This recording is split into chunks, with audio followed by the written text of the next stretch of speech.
Kenya's Equity Bank has today reported a nearly 30% increase in its pre-tax profit for the first 9 months of the year, driven largely by an increase in the bank's gross interest income. The pre-tax profit for the largest bank in Africa in terms of customer numbers stood at 11.79 billion shillings. Dr. James Mwangi, the CEO, is now with us. Thank you for coming back on our air. Thank you. And congratulations, you've just been named also the All Africa Business Leader of the Year as well. Thank you very much. So let's talk about the numbers. They're looking very good for you, at least for the glass is 3/4 full right now. Yes, that is true.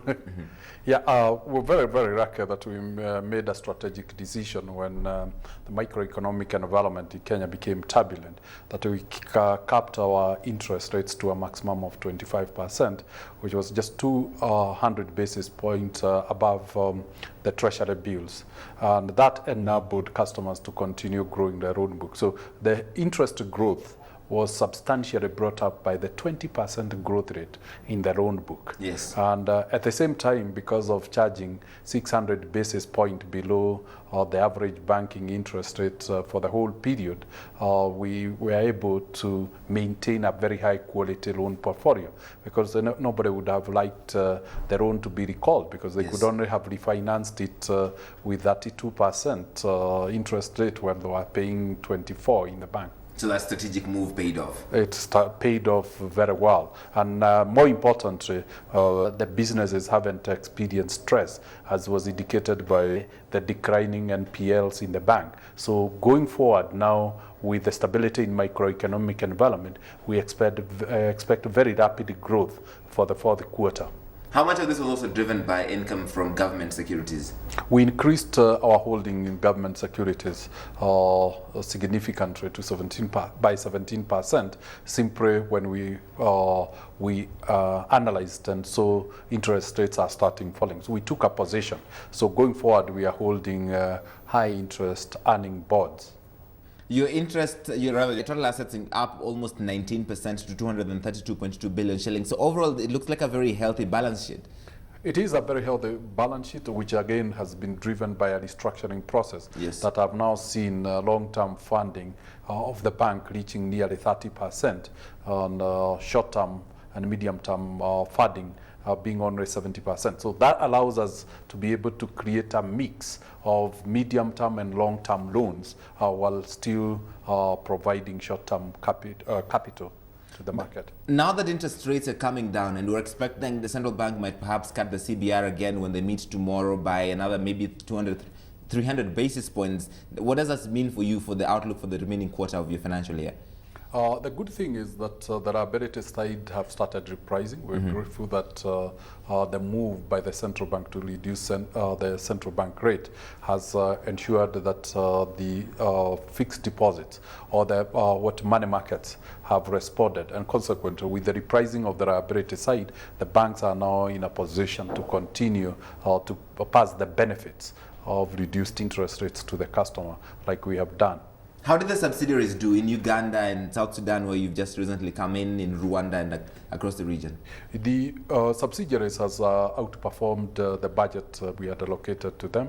They now have 15% of our total revenue, and proportionately, they also hold 15% of the assets. So we seem now to have started diversifying the country risk to a regional risk. At the executive suite, you've recently had some changes, most notably the introduction or the bringing in of Julius Kipngetich as COO. Tell us about the thinking around this. The thinking is strengthening the leadership team. At Equity, we really appreciate that the knowledge and skills and leadership has no substitute. So as we move to the region and consolidate our position in East African region, we thought it was time to strengthen the leadership with somebody who has gifting and in terms of skill in systems engineering. And since that we have been growing for 15 years at a very high rate, we just wanted to look at the systems and say, what would happen if we went through lean periods? Yes. Would we still? And so we want to do what we could call cost management, better cost management, and see whether we can unlock much more value from efficiency. And that is Julia's main response. The second one is execution. We are now 700 employee organization, and that type of span requires enormous training and development of staff, and it also requires operational and tactical strength, and Julius is very good at that. But Dr. Mwangi, a lot of people are saying this also looks like succession planning. Are you grooming a successor? You'll notice that organization grooms successors by creating a layer of great leadership, putting at the disposal of the board talent that the board can pick. You'll notice that it's not, well, it's my responsibility to develop the talent of my successors. It will be the responsibility of the board to select. So yes, by bringing in Julius, we've just added on the skills that the organization was holding and giving the board a wider choice. Well, at least you have talked about it to a certain extent. That said, tell us about the growth in the banking sector, especially in Kenya. You have the largest number of customer numbers, but overall the amount of the number of the unbanked is still significant. It is true. We hold 7.8 million customers, and that gives us more than 50% of all bank accounts in Kenya. If you look at Kenya, our participation has helped the country to move the banked population to 28%.